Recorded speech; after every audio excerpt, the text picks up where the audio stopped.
1989's After Midnight is an anthology film from the Wheat brothers, Ken and Jim. They've had an interesting career, coming on strong in the mid-80s, writing and directing one of those Ewoks TV movies, writing Nightmare on Elm Street 4 and The Fly 2, and then this horror anthology. Afterwards, there were a handful of TV movies, and then after writing 2000's Pitch Black, nothing. I should do a retrospective on their career at some point. However, let's focus for now. After Midnight. The Wheat brothers wrote, produced, and directed. We start with college kids who are taking a course about the psychology of fear. The professor is crazy-eyed and super dramatic right from the start, and shortly into his initial lecture, he pulls out a gun, loads it, and puts it to the head of one of his students, making him beg for his life and eventually pee his pants. After mocking the student relentlessly, he then turns the gun on himself and blows the back of his head off.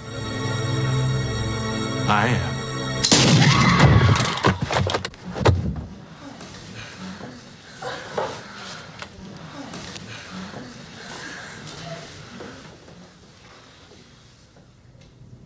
But haha, all a prank to demonstrate fear.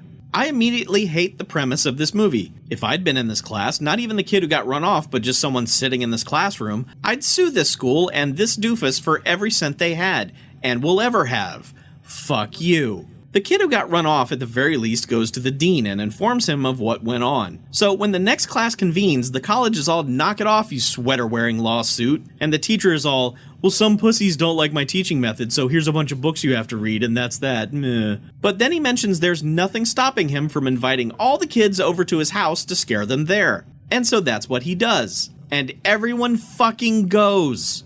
What fucking world is this movie taking place in? They all show up at his house for more of his bullshit. I repeat, they all show up at his house for more of his bullshit. Also making an appearance is the kid who got the gun pointed at his head, although he's merely lurking outside with an axe. He's not the villain of this story. Not to me.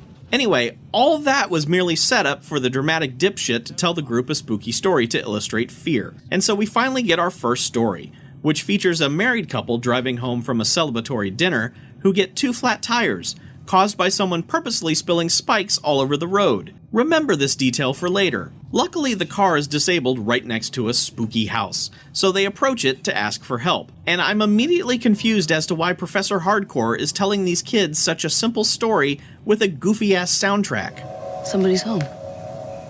Looks like they're going to bed. I don't think we should bother them. Well, if they're just going to bed, we won't be waking him up or anything.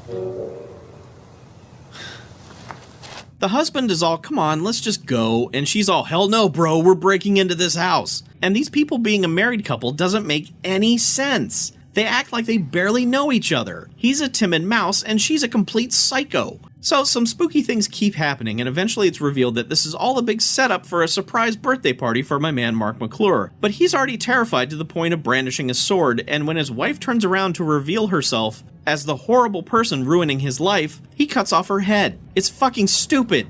Now, to make that whole thing work, the wife literally had someone put spikes all over a highway in order for the car they were traveling in to blow out two tires in front of the spooky house. No one would ever do this. How is this movie so insanely off the mark in every way?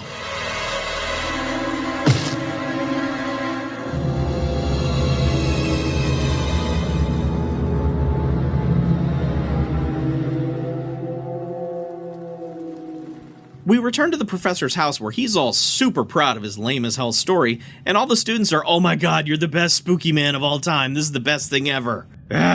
So, only possessing one stupid story apparently, he calls on one of his students, in this case the dude from Assault of the Party Nerds, who tells a story about 4 girls who nearly run out of gas while aimlessly driving around the warehouse district looking for a nightclub they can sneak into. I guess the premise of this movie is that car trouble is the absolute most frightening thing that can happen to a person. They find an abandoned gas station and think they'll get gas from it, and then eventually sneak into the spooky place to try and use a phone. Okay, I guess this movie thinks that trying to find a phone in a spooky place is the most frightening thing that can happen to a person. Instead of a phone, they find a rapist and his pack of angry dogs. Great story, guy! They barely escape getting raped and mauled, but the crazy rapist guy really wants to rape, so he defenestrates himself through the building to get to them. Some stunt driving leads to that dude getting crushed. Good.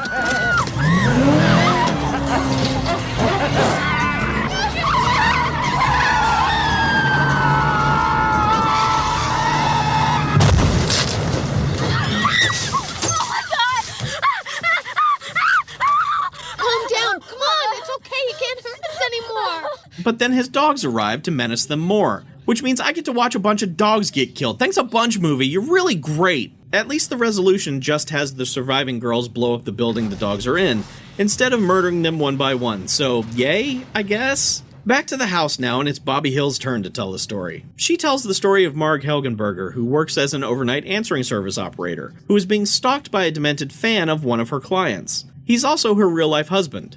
Spooky! Anyway, that story goes exactly where you think it will. That's the problem with After Midnight. These are all such bare-bones spooky story templates. There's nothing to them. Third-rate anthology shows would shy away from stories so lackluster. Then we have to resolve this whole framing device storyline, and after the student torments the teacher for a bit, things get unbelievably stupid until it's all revealed to be a dream. Go straight to hell, movie. I'm drop-kicking this disc right out of my house. God damn it, this one made me angry. Sorry, I know I'm usually more upbeat than this, but god damn! The Wheat Brothers retrospective is cancelled.